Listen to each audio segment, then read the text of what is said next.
All right, got thumbs up in the back. Cool. All right, let's go ahead and get started.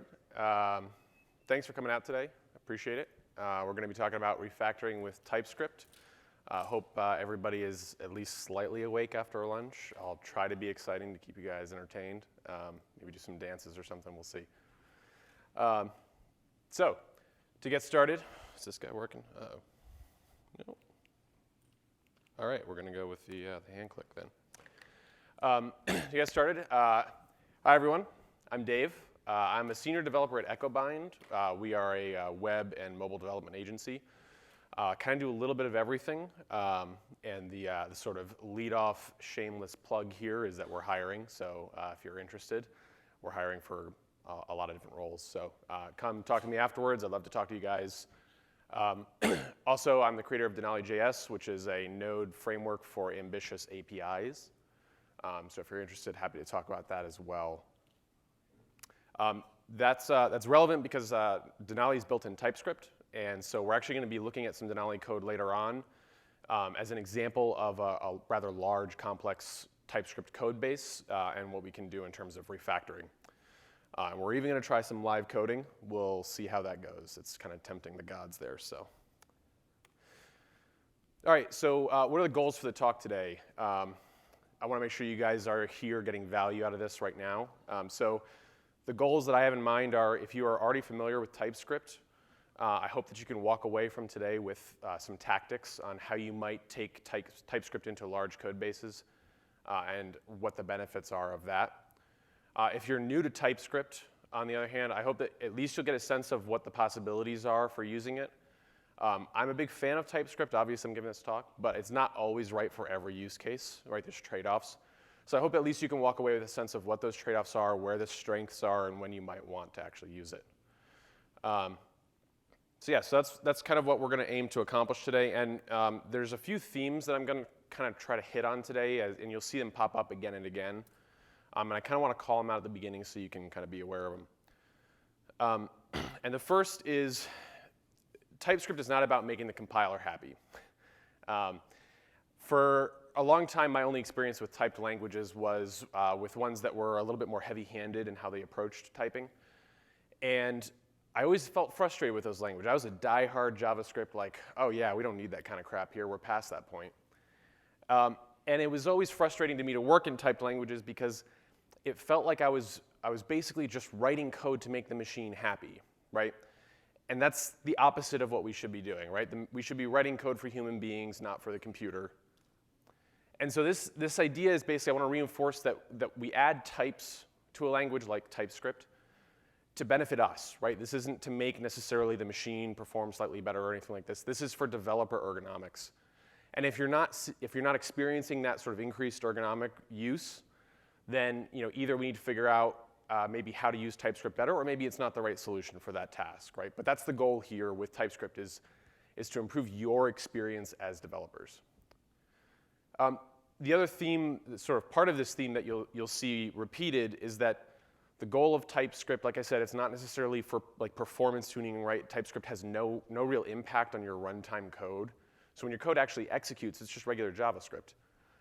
So what we're really doing here is we're teaching the computer about your code. We're teaching more about what your intention is.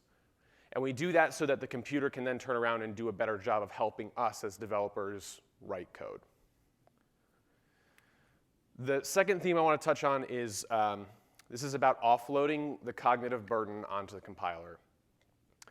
So we talk about this is not to make the compiler happy, this is to make you happy. And one of the ways that we can make ourselves as developers happier is when we go into a larger, more complex code base, we don't have to keep the entire thing in our head, right? We don't have to build that mental picture.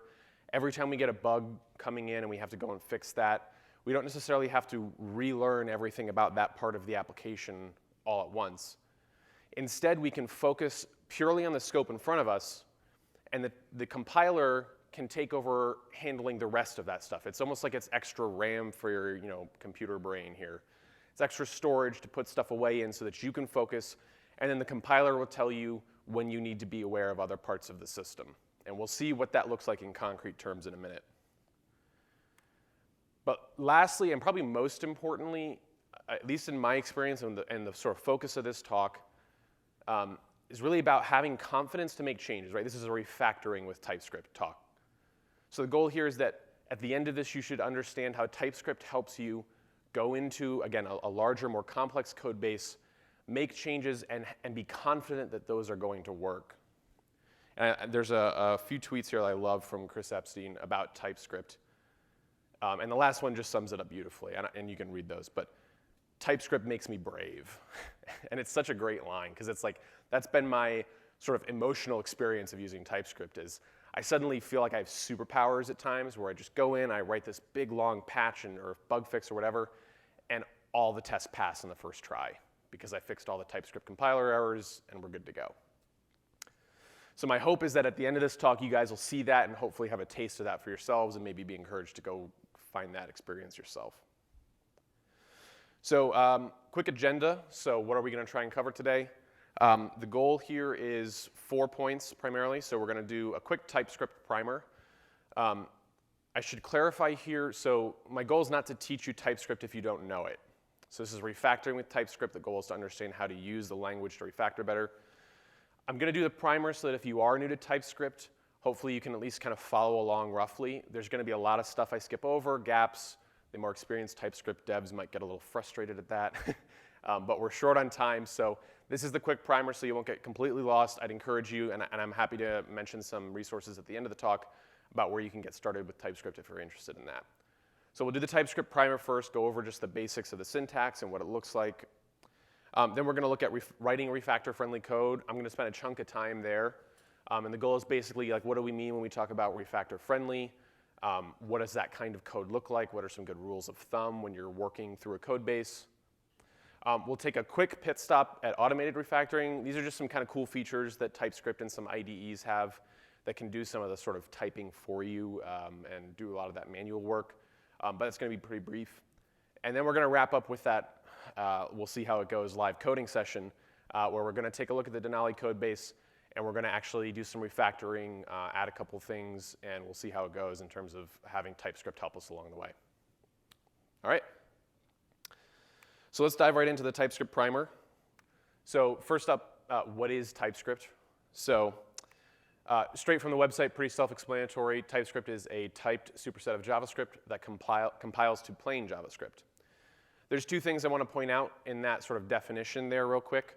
The first is superset of JavaScript. And this is something that people who aren't super familiar with JavaScript or TypeScript, excuse me, sometimes they aren't aware of this. But because TypeScript is a superset of JavaScript, if you have a JavaScript file, that's a TypeScript file. Like, you're already writing TypeScript in a sense, right? So any JavaScript is valid TypeScript, but the reverse of that statement is not true. TypeScript is not always valid JavaScript. So we're going to see what the TypeScript-specific syntax looks like in a moment. But I want to encourage you, if you guys are working on primarily JavaScript code bases and you're interested in kind of dabbling on TypeScript, literally you can run the TypeScript compiler against your JavaScript code base, and you're working in TypeScript already. Like, you don't have to go through any kind of big bang rewrite. You don't have to go through any massive project. You're already writing TypeScript in some sense. And then the second part is kind of the obvious part. It's typed, right? So that's what we're here to talk about, is types. So let's look at what that syntax actually looks like. So this is a few quick lines of TypeScript here, just highlighting how we do type annotations and what the primitive types are. So you can see we've got Booleans, numbers, strings, for example. Number 4 on that list is the array syntax, and that's just useful to see because we're going to see some of that in the examples later. Basically, we have the let keyword, the variable name list, and then there's that colon type name syntax. And in this case, it's saying there's a number, and then there's the open square bracket, close square bracket. What that's telling TypeScript is that we're dealing with an array that is comprised entirely of numbers. Right, so JavaScript arrays are pretty loose. You can put whatever you want into an array. There's not really a lot of restrictions. But in TypeScript land, right, we're telling the compiler that this array is explicitly only going to contain numbers. There is syntax to do sort of like mixed type arrays, so you could have like numbers and strings in an array, but we're not going to go into that. It's a little slightly more advanced, and we don't need to cover it right now. So that's the pretty basic syntax for primitives. So we're dealing with the variable name, the colon, and then the type hint or the type annotation. There's a few sort of specific types that I want to talk about beyond just these primitives so that you're aware of some of the gotchas around it. So the first is null and undefined. So JavaScript's kind of a weird language in a variety of ways. This is one of them. A lot of programming languages just have a single sort of null or nil value, whatever that is. JavaScript wants to be a little bit different and has two. There's null and then there's undefined. And undefined in JavaScript is a value, which is a fun surprise for a lot of newcomers. In TypeScript, both of these are represented, and TypeScript understands the difference. So TypeScript knows that null is not strictly, always the same as undefined, and that there are different use cases for each. So TypeScript can differentiate between these. If you're in a TypeScript project, I'll just mention this in passing real quick. TypeScript's compiler comes with a bunch of flags to sort of like tweak and tune exactly how TypeScript handles checking your source code. One of those flags is called strict null checks.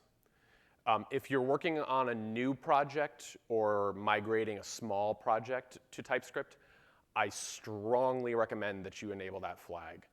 Basically what that says is by default, without that flag enabled, TypeScript will treat null and undefined as a subtype of every other type. So what that means is if you have some variable, for example, isDone is a Boolean, you could set that Boolean variable, which you've told TypeScript should be a Boolean, to null, and TypeScript won't complain because it considers null a subtype of Boolean as well as a subtype of every other type, right? So basically, it's almost like TypeScript will just ignore these without that compiler flag. That's super useful if you're migrating an existing big project over to TypeScript because you're going to encounter a ton of these, I guarantee it.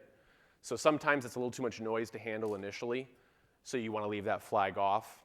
But if you're starting a new project or you're migrating a small project, I strongly recommend you turn on the strict null checks, and TypeScript will treat null and undefined as different types than every other type.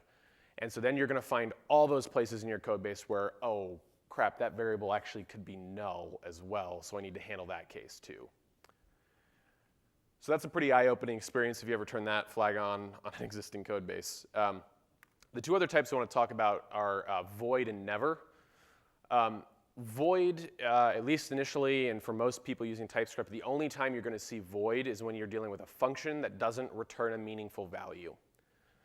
So what I mean by that is JavaScript functions actually always return a value. They just, if you don't have a return keyword in the function, or if you're using, well, we won't talk about arrow functions for now. So if you don't have a return keyword in the function, then you basically get undefined back from the function. So every JavaScript function has a return value, but TypeScript introduces this void type to basically indicate a function where you don't care about the return value, you don't want to use it, you're treating it as if it doesn't have a return value, right? And that's because, as we've talked about in the previous slide, undefined is actually a value in JavaScript, so that could get confusing potentially. So basically, the only time you use void, you've got a function, you don't have a return statement in it, it returns void. Never is an interesting one, and you'll almost never use it. See what I did there? But it's useful to understand, at least, if you do encounter it in the code. Never basically is usually used as a return value from a function as well, and it means that you'll never return. The most common use case for this is if you have a function that is like always throws an error, right? That function actually technically never returns a value if the entire function body is just throw new error. It doesn't even reach the end of execution. As soon as the error is thrown, the call stack is unwound, and you actually never return from that function. So that's a useful type to use in those scenarios because TypeScript can then shout at you and say, hey, you tried to use the return value of a function that never returns, or you actually have code past the execution of that function and it will never execute, right? And that's a good example of the kind of, starting to see the kind of help that TypeScript can provide that a lot of, like, for example, linters can't. So ESLint can't pick up on that kind of thing because it can't necessarily understand the execution flow and know that that function you're invoking always throws an error. And so ESLint wouldn't pick up that, hey, you invoked throw an error function, and then you have 5 lines of code below that that will literally never execute. So that's one area where TypeScript sort of starts to show its colors, that it understands a lot more about your program and can help you more in that way. Function types should be pretty straightforward as well. So we have parameters that are typed with that same colon and then type annotation syntax. And then on the other side of the parentheses, that's the return value. So this is a simple add function with two numbers coming in, a number coming out. There are several other syntaxes for defining functions. We're not going to see them today, so I'm not going to talk about them. Again, if you are sort of new to TypeScript, there's some great documentation resources I can point you towards that'll cover that, but this should suffice for today. So switching gears slightly, interfaces are a purely TypeScript concept, right? JavaScript doesn't have anything like an interface. The easiest way to think of an interface is that it describes the shape of something that you're talking about, right? So in this case, we're dealing with a person.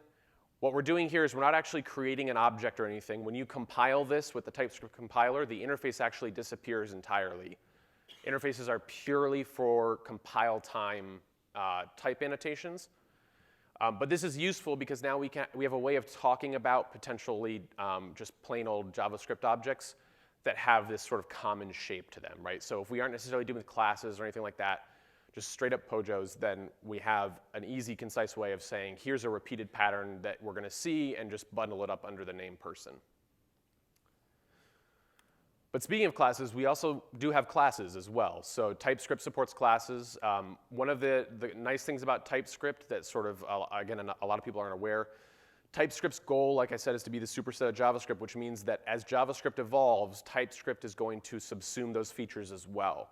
So unlike, say, for example, another pre-processing language like CoffeeScript, where they have sort of a different vision and direction for the programming language than JavaScript, and that can potentially cause divergence. And now you see the rest of the JavaScript community sailing away on a different path. TypeScript's goal is to always be a superset of JavaScript. So you're always going to have that sort of interop and compatibility and fundamental alignment with the rest of JavaScript.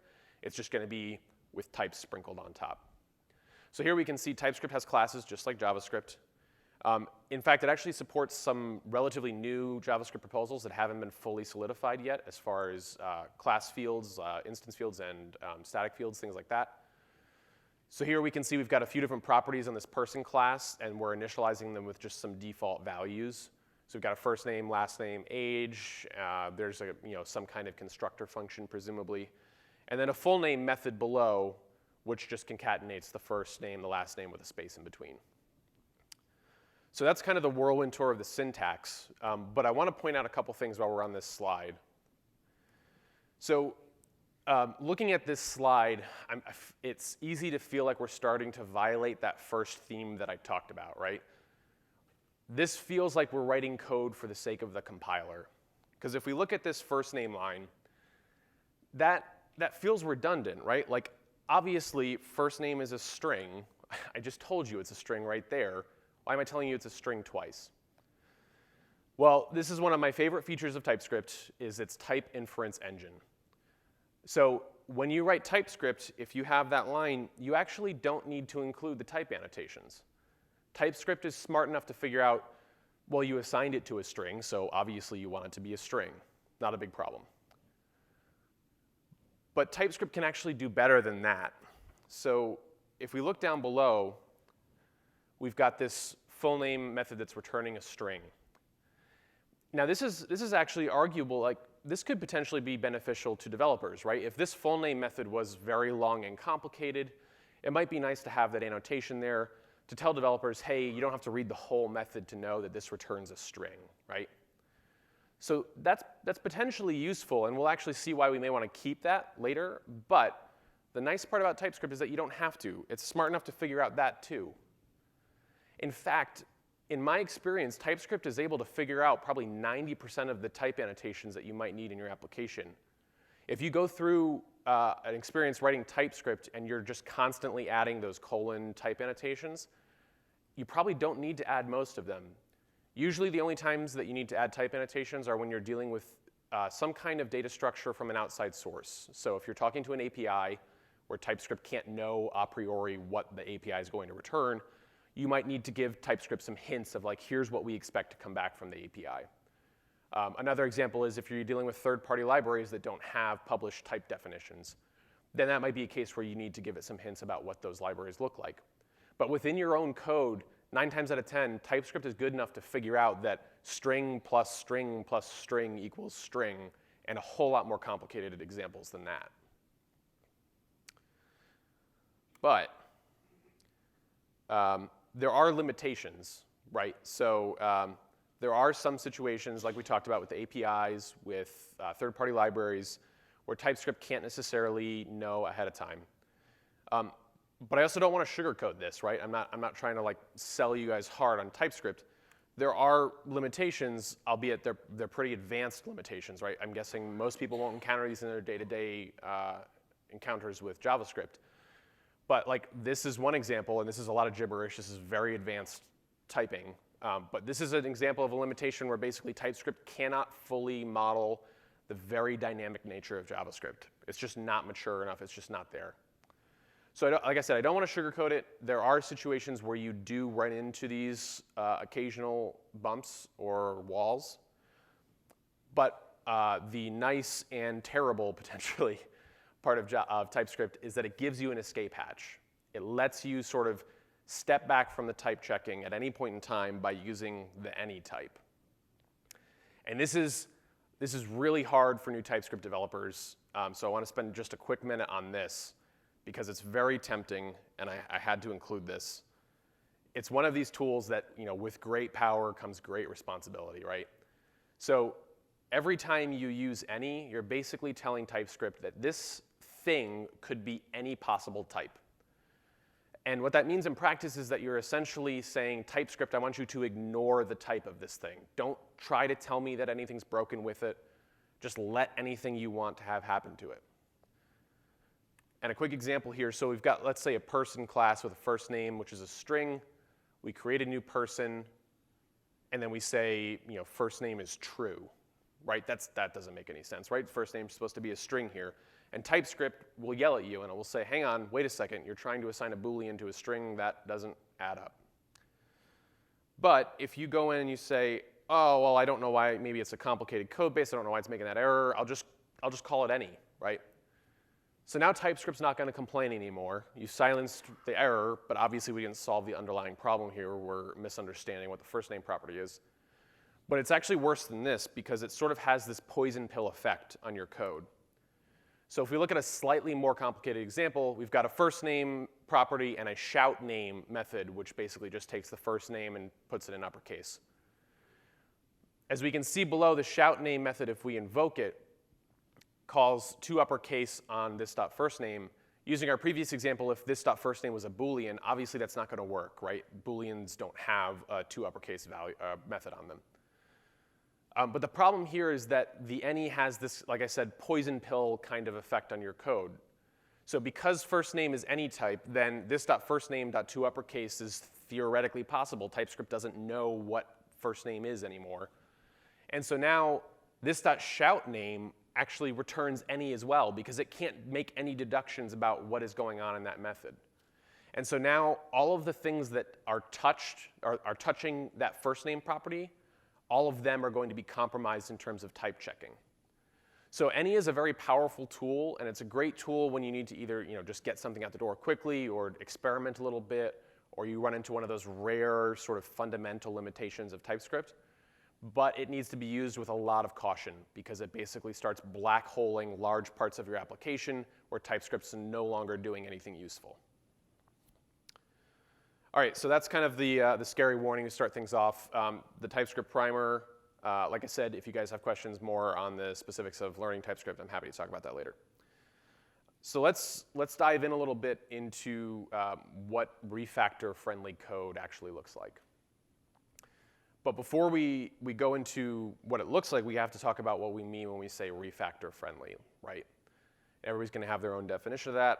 I'm going to make one up for the talk today. This isn't like from any kind of standard, but just sort of how I'm going to be talking about things today. So I'm going to say that refactor-friendly code is code written today that is easy to change tomorrow or next year with confidence. And there's a few things I want to unpack in that statement. So if we look first at sort of the time aspect here, right? So there's two time words in here. There's today and tomorrow. So obviously we're acknowledging that writing refactor-friendly code is something that we're doing today, and it's going to impact things down the line. We're talking about an investment, really. And it wouldn't be complete tech talk without some arbitrary graphs. So we're going to graph cost versus time in terms of code complexity and maintenance. And if we look at sort of an approach that maybe doesn't focus on writing refactor-friendly code, something that's more focused on just shipping quickly, getting out the door, get the prototype out, then that cost curve might look something like this, right? So it's going to be quick and easy early on, right? You don't have to put a whole lot of thought into the patterns that you're laying down, the foundation you're putting in place. But over time, that cost is going to increase, right? And eventually, you're going to hit that point where the technical debt starts to feel pretty painful. If we take an alternative approach, if we maybe take a more refactor-friendly approach, we put some thought into some of these patterns ahead of time, then that cost curve might look a little different, right? It might look more like a steep upfront curve and then a little bit flatter over time. And so if we look at both of these together, it's pretty obvious that there's an inflection point. There's a point at which that initial payoff is worth it. But like I said, I'm not here to make the hard sell. Like I'm not trying to make a cliched conclusion. This is an honest trade-off, right? Like sometimes you really do have just a prototype that needs to ship. And so if that's the case, right, if you've got that short time horizon, yeah, like don't do the stuff we're going to talk about today. That's not the right trade-off to make. But if you do have a project where you're facing a longer time horizon, where you're looking at potentially building a product that's going to go through multiple major revisions down the line, and you don't want to go through those major sort of big bang rewrites, as that time horizon pushes out, we cross that inflection point, and now all of a sudden we're dealing with, okay, maybe it makes sense to invest that time up front to make sure that we're writing good code that can be refactored later. So going back to our definition that we're going to work off of today, that's the time component, but there's the other half of this, which is easy to change with confidence, right? And the goal here, that's, like I said, one of the themes for the end of the day today is that I'd like you guys to see that TypeScript can enable you to make these kinds of changes, not just easily, right? It's pretty easy to do find, replace in your code editor, but make those changes with confidence, to feel brave about going into a scary code base and tackling big problems in it. So I want to talk about what makes refactor-friendly code, and I want to talk about 3 sort of priorities for that. And I say priorities on purpose here because ultimately, the ideal world state is, yeah, all of your code is perfectly typed. Like there's not much of a discussion there. But we don't live in that ideal world, right? We have constraints, we have to ship, we have deadlines. So what I want to talk about are the things that you should focus on typing first, the things that matter the most, that will have the biggest bang for your buck. And those will be the things that can lay that foundation so that future changes when we go to refactor, like what we're going to do later in the talk, that's what can enable that confidence later on. So when we talk about the 3 priorities here, there's typing at the edges, types for shared code, and correctness first, specificity second. So first one is types at the edges. So if we go back to our definition again, easy to change with confidence. If you've been a developer for a little while, that should kind of feel familiar. Like we write a lot of code that gives us the ability to make changes with confidence. Most people do that all the time. At least I hope you do. Right? It should sound kind of familiar. It's unit tests or other kinds of testing. Right? Testing gives us that confidence to say, I know I can make changes because if I break something, the tests will shout at me, and then I know what I need to go fix. So a quick example of that kind of confidence, right? So let's say we have, in our system, we have a class that represents a user, and the user has a role. And that role is just a string. Let's just call it customers or admins. It could be whatever it is for your domain. And let's say that we also have this helper function that we can use multiple places throughout the code base. And this is essentially like an access control authorization helper.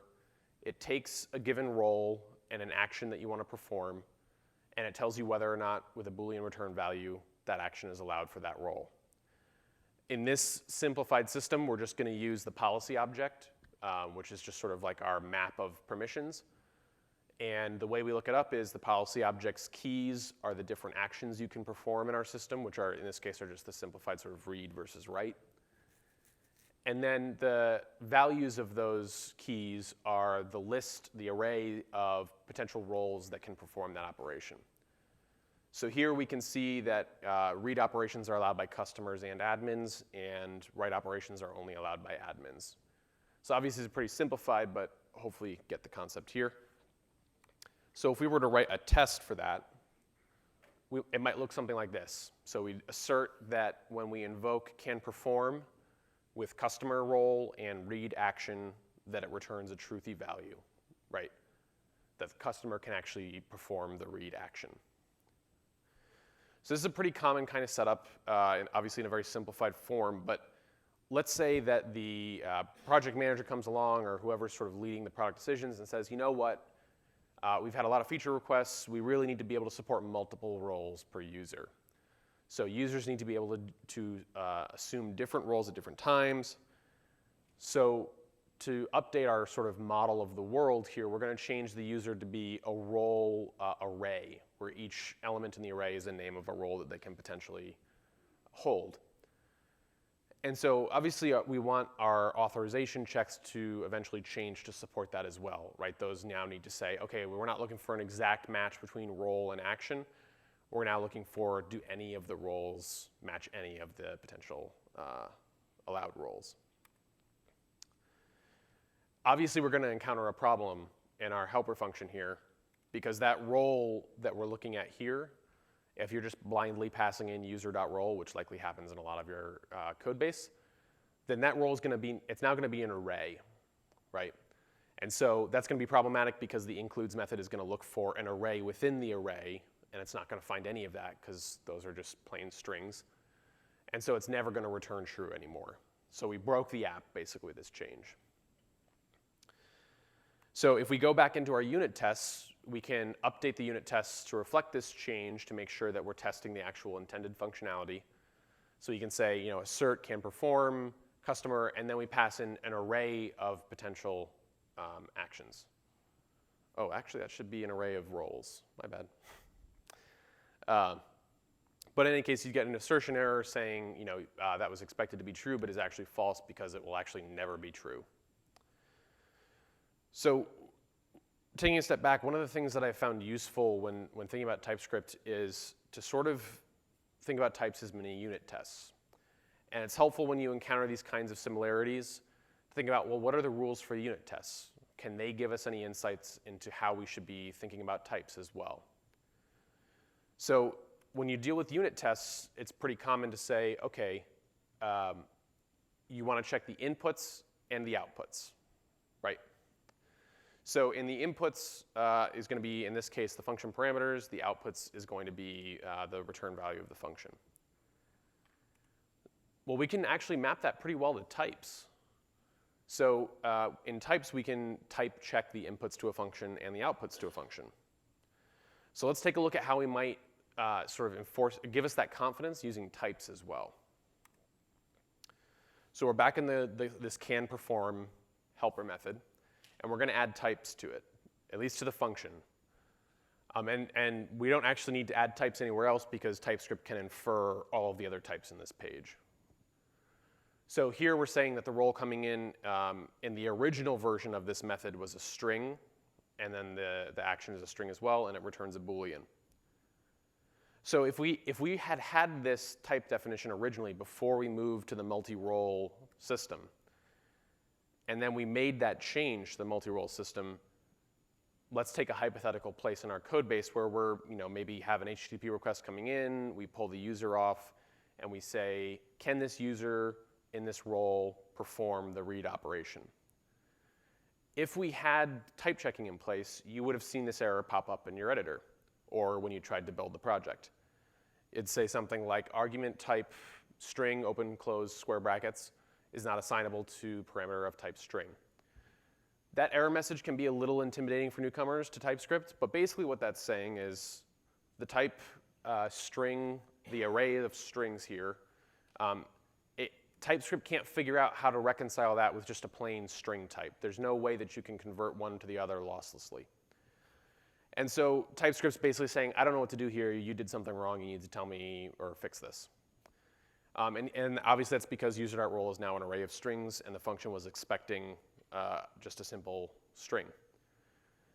So there's a couple things I want to point out about this when we talk about this versus unit tests, right? So the first is there's a few benefits to this approach over unit tests. And I should clarify, I'm not suggesting that you don't write tests if you write TypeScript, right? Tests are valuable for a variety of other reasons, and we'll see why TypeScript can't cover everything. But it is useful to see sort of how they can complement each other. And here what's very interesting is that we got immediate feedback. So normally when you have test coverage, right, and you break something, you have to wait till you run the tests. And I'm sure everybody in this room runs tests before every commit, but not every developer everywhere does that, right? And so if you don't do that, then you're delaying that feedback loop. It waits till it gets up on the CI server or maybe even into production. And then you find out, oh crap, the tests are broken. I gotta switch back out of my context what I was doing previously, figure out what went wrong. The nice thing about types is as soon as we make that change to the user model, TypeScript's going to immediately know every location in the app where we've used this function and it's gone wrong. And it'll tell you right about it. The other nice part is that we find out about this at the call sites. So if we look back at the assert function in the unit test, one thing to note is that we actually had to update this unit test. The original unit test would have still passed. And that's because the change we made was to the user model, not to this helper function. And so unless you thought, oh, hang on, wait a second, we have this helper function that also touches the user model, right? And so that would probably need to be updated too. You might have missed updating the unit test, and then the test wouldn't even fail. But with types, there's no separate testing code. Like your code base is the test itself in a sense. So the second that you make a change that breaks something, TypeScript knows about it right away and can warn you exactly where each of those problems is, and you can work through it step by step.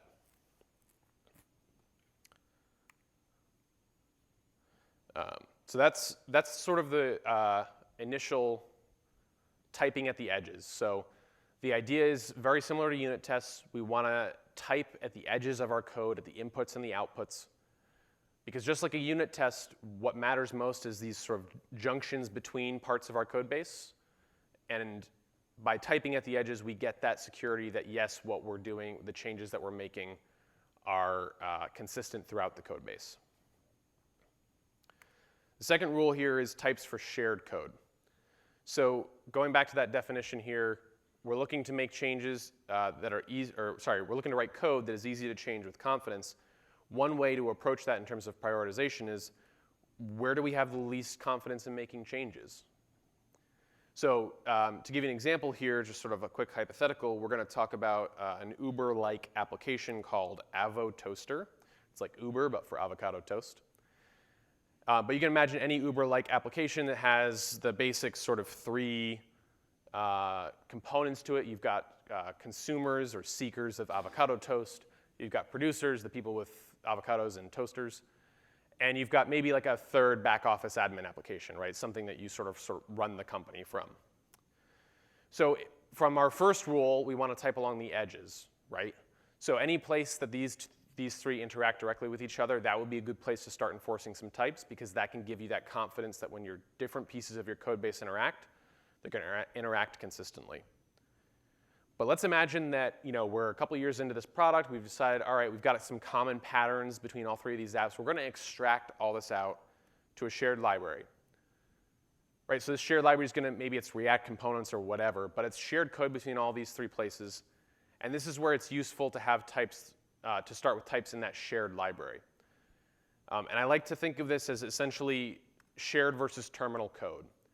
In other words, the code that you're looking at, does other code rely on that? Or is it code that just produces an end result? If it's code that produces an end result, then if you break something, the worst case scenario is that end result is broken. If it's code that other parts of your code base rely on, then if you break that code, every potential part of your code base that relies on it could break. So that's why we say when we look at shared code first, that's the priority, because that's that place where we have that least amount of confidence, right? It's a little bit uncertain. If we make a change here and we break it, there's a big downside risk because everything's broken. The third rule to talk about is correctness first, specificity second. So this is actually kind of, in some sense, trivial. Like, if you write incorrect types, then TypeScript won't compile. So you kind of have to do correctness first. But it's more of a way to frame your thought process around how do we fill in types.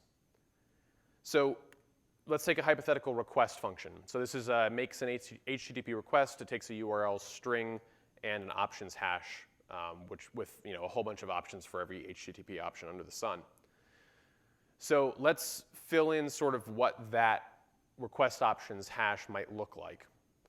So we hypothetically might have like a method and headers, and we want the method to be get, put, post, one of those. And headers might be an object hash where the keys of the object are header names and the values are the values of the header. So we could start out with just saying, all right, we know we want method, we know we want headers, we're going to call them both any. And I know I gave this big scary warning about any previously, but this is one of those cases where this is a correct type definition. It's not very specific because you can put anything under those properties, but it is correct, right? It's a step forward. It's better than no type definition at all. This at least gets you, for example, if you're writing out an invocation of the request function, you'll see that when you go to open up the options object and pass something in, you'll see method and headers as their potential options.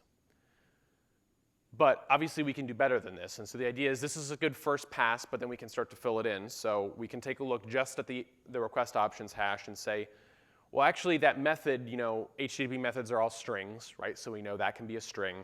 That's one step forward. And then that headers object is basically, like I said, a map of header names to values. That's the syntax for basically telling TypeScript, I don't know what the keys are going to be, but they're all going to be strings. So here, again, that's a step forward, right? This is correct, and we're getting a little bit more specific. We're understanding a little bit more about what the shape of this object looks like. So now when you go in and if you tried to pass false as a method, TypeScript would yell at you. But we can do better than that. So we can narrow it down even further. We can use an enum, which is essentially just a list of things in TypeScript. So we can say methods are actually, they're well defined, right? You can't just put random strings in there. There's a set list of methods. I know there's a lot more than that. That's what I could fit on the slide. So that's what we can put in here to say basically, you can't put any string in there. You have to put one of these however many HTTP methods. So if you wanted to, you could even go further than this. You could make headers more specific. You can narrow it way down. But this is the idea, is that you start broad and then you narrow your focus down and get more and more specific. And at least in my head, I call this progressive typing. And I sort of compare it to like progressive JPEG loading in a sense. So if you imagine you're on a web page, progressive JPEG's loading, this is 10% loaded. It's this really fuzzy, blocky image. You don't really know what you're looking at. But you get a rough sense of color, like a rough sense of where things are. And then as we progress, we start to fill in details. We start to flesh out the corner cases until finally you get like the full resolution image, right? And so the idea is that as we go through this process of correctness first, specificity second, the hope is that out of the gate you get improvement, and then each iteration you get better and better and better at it. And this is what you see a lot with the publicly available open source library definitions in definitely typed. You'll see that the ones from 2 or 3 years ago when TypeScript was much less mature, they're pretty rough. They're pretty broad, they're not super specific, but they're correct at least. But now you go in and a lot of the type definitions are extremely accurate. They're basically almost exact type definitions. All right, so that's the writing refactor-friendly code. I want to take a quick detour through some of the automated refactors just to kind of show off some of the cool, flashy features of TypeScript, but then we're going to get into sort of the real-world refactoring examples. Got 15 minutes roughly, is that right? Cool, all right. So let's jump out of here, and we'll go here, not that window. All right, let's bump up the size. That's not even on the right screen. Mirror. How's that? You guys in the back see that okay? Awesome, thank you. All right, I love it when it's just like the immediate thumbs up in the back row. I appreciate it. All right, so let's take a look at a quick example here. I can bump that up actually. There we go. So here we've got a load data function. It takes a URL string, it appends it to some kind of like base API URL, and then passes it to the fetch method. So just a quick example of what we can do. So let's say we want to add some complexity to this method, and so we're going to have a whole bunch of code in here.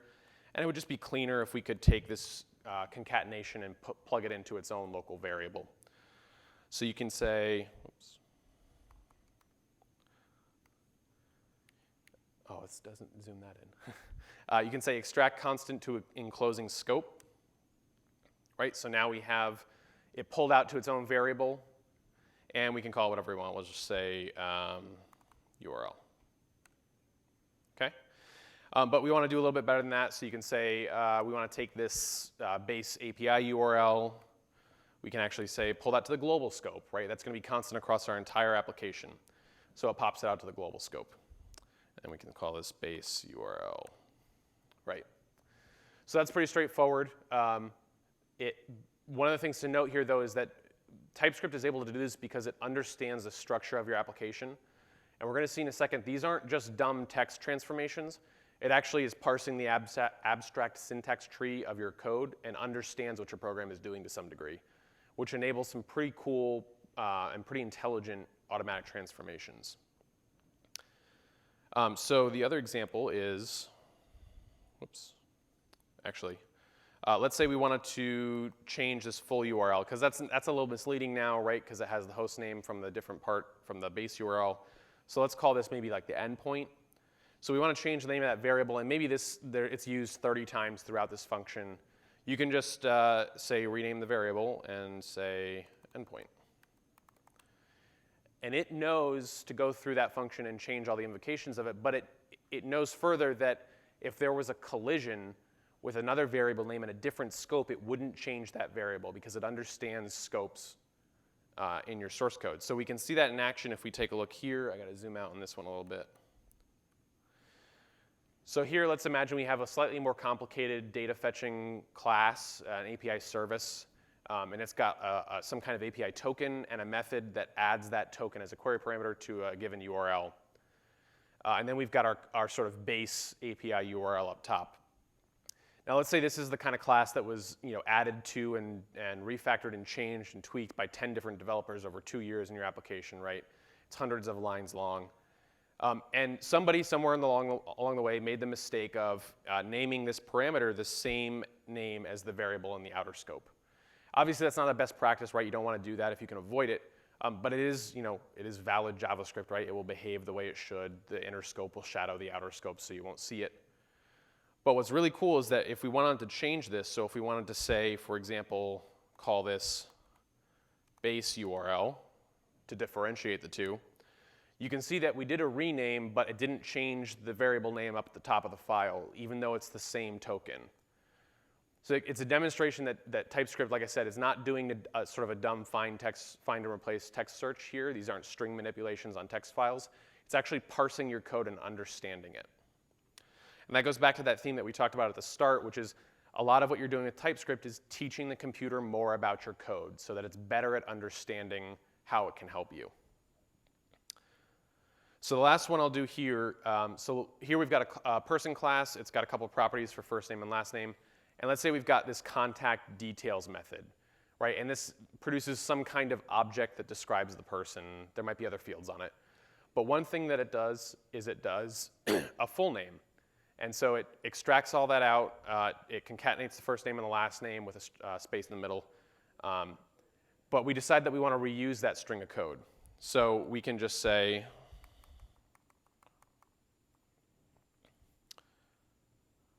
extract to method, and call it full name.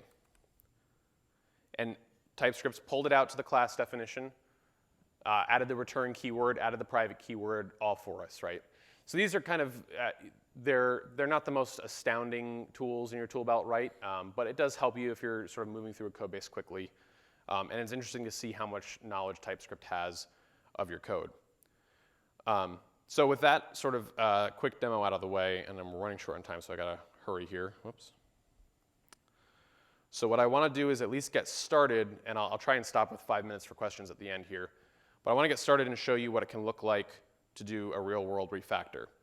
So what we're going to be looking at here is the Denali CLI. Denali, like I said, is a node framework that ships with a CLI, which is a build tool.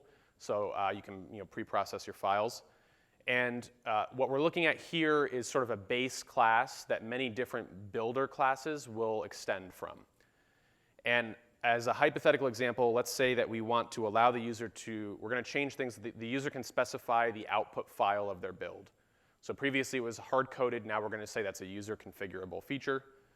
And again, just for demonstration purposes, we're going to say we need that final destination directory in this method. So in a JavaScript land, I would have previously tackled this by saying, all right, well, understand the entire application, right? And then how do we get destination directory into this method? What are all the moving parts? But what's amazing is that with TypeScript, the compiler knows all that already. So I actually sort of turn that process on its head, and I'll just say destination directory, I need it in this method, so I need it as a parameter. It's going to be a string. And then I'll say find all references. And again, this is not just a dumb text search. This is actually understanding where this class is used in your application and finding those occurrences. And so we can see there's several occurrences throughout the code base. These other ones are just subclasses that have overridden and then invoke super, so I'm not going to bother with those for now.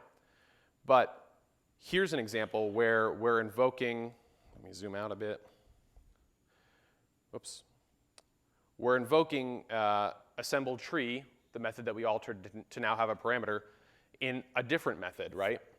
So again, I don't even really remember off the top of my head what toTree does or what assemble tree does, but I know that I need, oh no, it went away. There we go.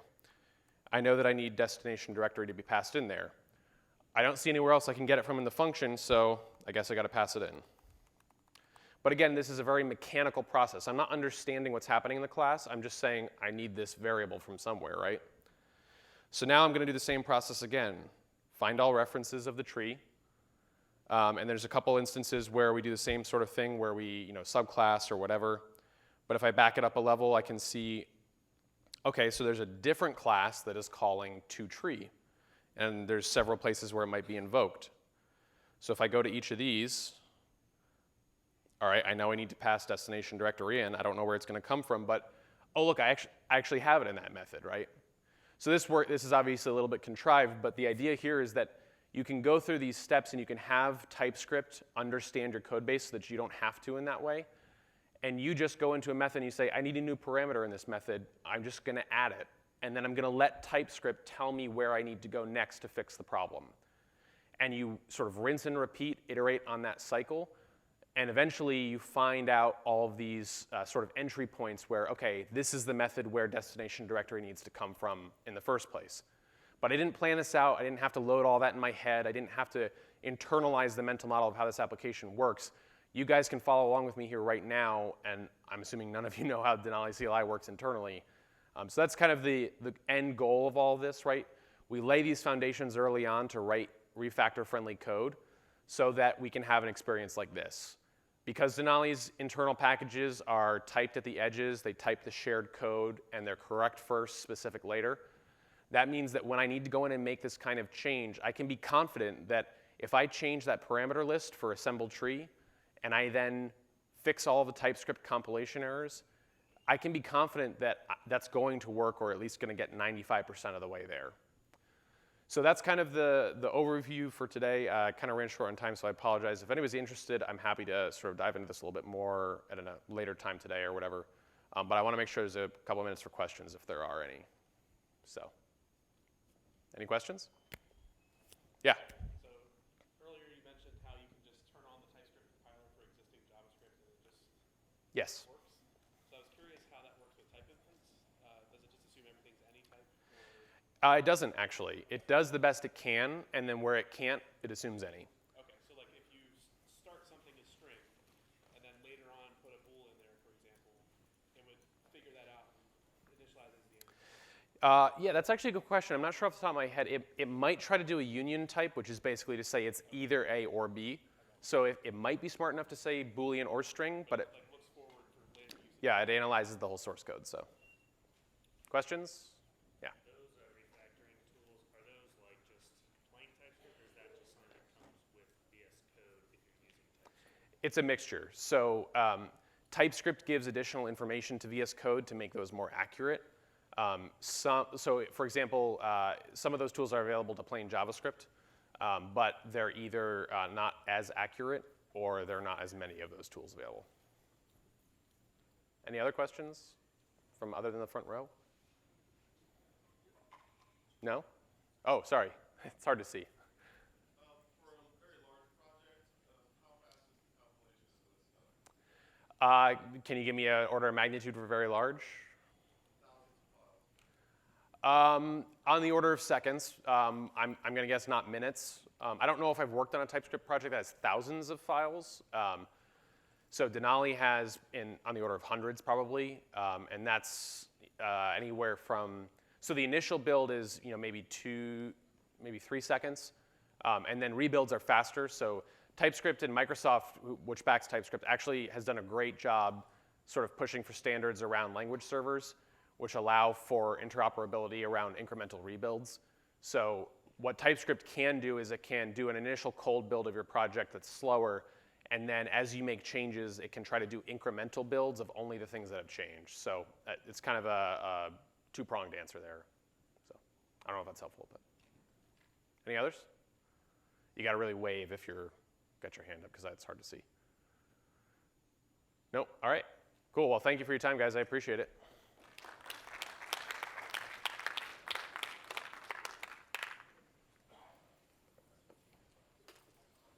There's one in Slack, but it's one that you more or less want to read. Okay. I'm not exactly sure what the content